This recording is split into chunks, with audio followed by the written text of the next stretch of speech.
Radhe Radhe friends, कैसे हैं आप सब। आषाढ़ माह प्रारंभ हो चुकी है और आषाढ़ माह का बहुत ज़्यादा महत्व है फ्रेंड्स। जिस प्रकार से कार्तिक महीने का महत्व है उसी तरह से आषाढ़ माह का भी बहुत ज़्यादा महत्व है। आषाढ़ माह में श्री हरि विष्णु भगवान जी योग निद्रा में जाते हैं देवशयनी एकादशी के दिन, और कार्तिक महीना में जागते हैं देवउठनी एकादशी के दिन।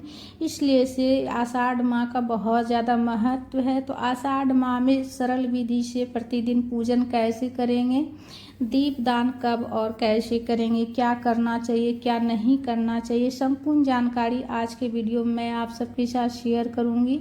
तो देखिए, आषाढ़ माह में सुबह में देखिए जितना जल्दी हो सके उतना जल्दी उठकर स्नान वगैरह कर उसके बाद श्री हरि विष्णु भगवान जी की पूजन कीजिए। साथ में विष्णु भगवान जी के साथ साथ शिव भगवान भोलेनाथ का भी पूजन कीजिए कि आषाढ़ महीने में जो है ना भोलेनाथ की पूजा का भी बहुत ज़्यादा महत्व है। तो भोले बाबा अगर आपके घर में शिवलिंग हो तो शिवलिंग पर जल से अभिषेक कीजिएगा गंगा जल मिलाकर, और विष्णु भगवान जी के भी पूजन कीजिएगा। लड्डू गोपाल जी हो तो प्रतिदिन लड्डू गोपाल जी को स्नान कराइएगा और ओम नमो भगवते वासुदेवाय मंत्र का जाप कीजिएगा। तो लड्डू गोपाल जी का देख सकते हैं स्नान हो चुका है और मंदिर में हम विराजित कर दिए हैं। मंदिर के पास ही हम लड्डू गोपाल जी के भी आसन लगा रखे हैं, इसलिए कि मंदिर हमारा छोटा है तो इसीलिए से बगल में ही हमने आसन लगा रखे हैं। और भोले बाबा को भी हम जल से अभिषेक कर लिए, सभी भगवान जी को जल के छींटे देकर भाव स्नान करा लिए हैं। इसलिए कि तस्वीर फोटो जो रहता है मंदिर में उस पर सिर्फ प्रतिदिन जल के छींटे ही देकर स्नान कराए जाते हैं, भाव से स्नान कराए जाते हैं। और जैसे शिवलिंग हो या फिर धातु से बना हुआ कोई भगवान जी की प्रतिमा हो तो आप प्रतिदिन आप जो है ना विधिवत आप स्वच्छ जल में गंगा जल मिलाकर स्नान करा सकते हैं, या फिर आप जैसे फोटो हो और तस्वीर हो धातु का बना हुआ प्रतिमा नहीं हो तो सिर्फ जल के छींटे देकर भाव स्नान करा सकते हैं। सभी भगवान जी को हम पुष्प समर्पित कर लिए, रोली चंदन से तिलक भी कर लिए, लक्ष्मी माता को सिंदूर लगा रहे हैं। तो देखिए, प्रतिदिन आप जितना जल्दी हो सके सुबह में मॉर्निंग में जल्दी सवेरे उठकर जो है ना घर का जो भी काम रहेगा वो निपटा कर उसके बाद जल्दी जल्दी करके आप हो सके तो सवेरे जल्दी स्नान कर पूजन कर लीजिएगा, इसलिए कि इस माह का बहुत ज़्यादा महत्व है। तो इसीलिए से और पूजा करते समय आप जो है ना ओम नमो भगवते वासुदेवाय मंत्र का जाप कीजिएगा। और इस महीने में विष्णु भगवान जी देवशयनी एकादशी के दिन प्रभु श्री हरि विष्णु भगवान जी सो जाते हैं, इसलिए से इस महीने का बहुत ज़्यादा महत्व है। इस महीने में दान पुण्य पूजा पाठ जप तप का बहुत ज़्यादा महत्व है।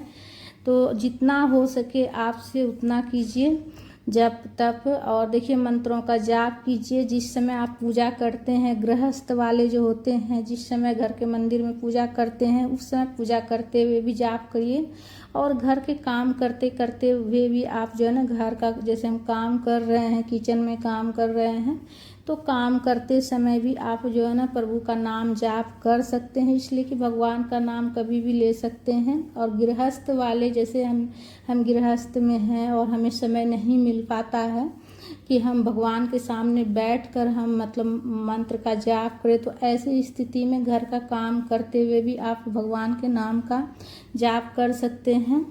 और देखिए क्या नहीं करना है, तो देखिए इस महीने में बहुत से लोग देखिए मांस मदिरा तो बिल्कुल सेवन नहीं करना है। बहुत से लोग लहसुन प्याज भी छोड़ देते हैं इस महीने में, तो अगर हो सके तो अगर आप लहसुन प्याज छोड़ सकते हैं तो छोड़ दीजिएगा, ठीक है। और मांस मदिरा ये सब का सेवन नहीं किया जाता है। और इस महीने में जैसे किसी से भी लड़ाई झगड़े ये सब झगड़ा लड़ाई मतलब किसी से भी नहीं कीजिएगा, क्रोध नहीं कीजिएगा, अपने आप पर मतलब अपने आप पर जो है ना संयम रखिएगा, प्रभु का नाम जाप कीजिएगा। इसलिए कि इस महीने में श्री हरि विष्णु भगवान जी योग निद्रा में जाते हैं, और योग निद्रा में जाने से पहले आप जितना श्री हरि प्रभु विष्णु भगवान जी का मंत्रों का जाप कीजिएगा। और देवशयनी एकादशी के दिन योग निद्रा में जाने से पहले विष्णु भगवान जी से जो भी आपकी मनोकामना है वो प्रभु से कहिएगा। तो सभी मनोकामना पूर्ण हो जाती है। और देखिए तुलसी पूजन का भी बहुत ज़्यादा महत्व है, इसलिए कि जो है तुलसी विष्णु भगवान जी को बहुत ज़्यादा प्रिय है। तो सुबह जितना जल्दी हो सके पूजा तुलसी में अगर हो जाती है तो उतना ही अच्छा होता है। तो सुबह जितना जल्दी हो सके तुलसी में पूजन कर लीजिएगा। और जैसे सुबह दीपदान नहीं कर पाएँ, जैसे ज़्यादा समय हो गया, 8 बज गया, 8:30 बज गया, तो ऐसे में शाम में दीपदान जरूर कीजिएगा। ऐसे तो देखिए प्रतिदिन जो है ना 12 मास जो है तुलसी में दीपदान करनी चाहिए। इससे जो है घर में सुख समृद्धि हमेशा बनी रहती है और तुलसी माता की कृपा से हमेशा घर में सुख समृद्धि रहती है और कभी भी किसी चीज़ की कमी नहीं रहती है। तो सरल विधि से इस प्रकार से आप तुलसी पूजन भी प्रतिदिन कर सकते हैं। तुलसी माता को जल चढ़ा लीजिएगा, वस्त्र के स्वरूप में कलावा समर्पित कर लीजिएगा तुलसी माता को प्रतिदिन, और कलावा समर्पित कर सकते हैं, सिंदूर लगा दीजिएगा माता को।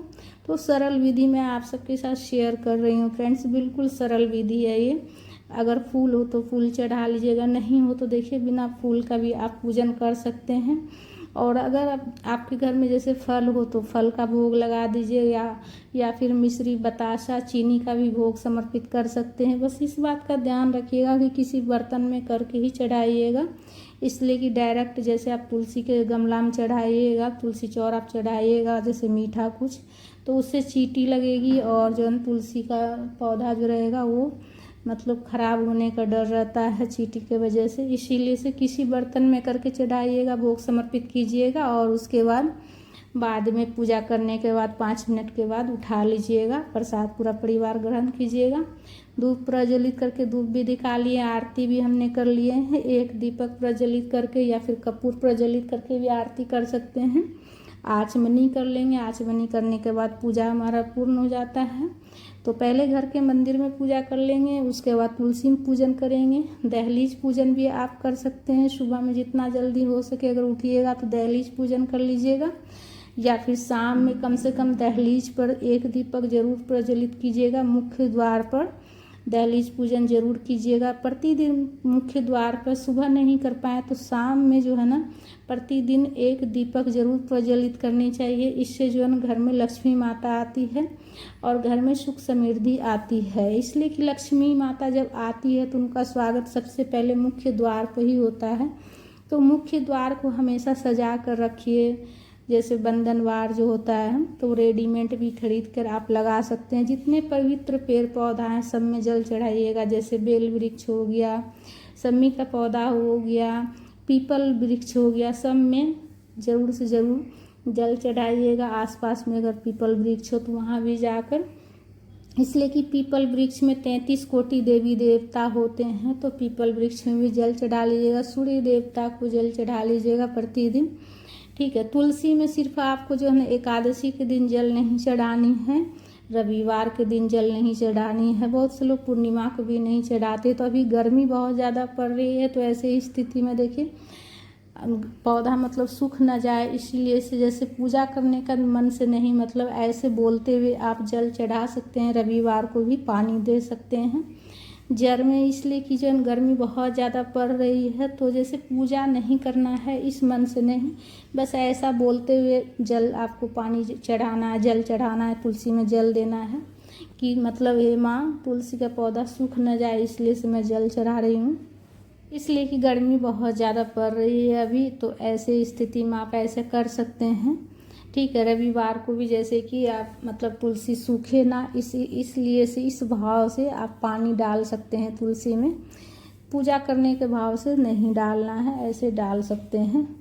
तुलसी में सुबह दीपदान नहीं कर पाइएगा तो शाम में ज़रूर से ज़रूर कर लीजिएगा। तो बस यही नियम है पूजा पाठ का। और विष्णु भगवान जी के मंत्रों का जाप जरूर से ज़रूर कीजिएगा। पूजा पाठ मंत्र जाप अनंत गुना फल देने वाला होता है आषाढ़ महीने में, तो इसलिए से ज़रूर कर लीजिएगा। वीडियो अच्छा लगे तो लाइक कीजिएगा, चैनल को सब्सक्राइब कीजिएगा।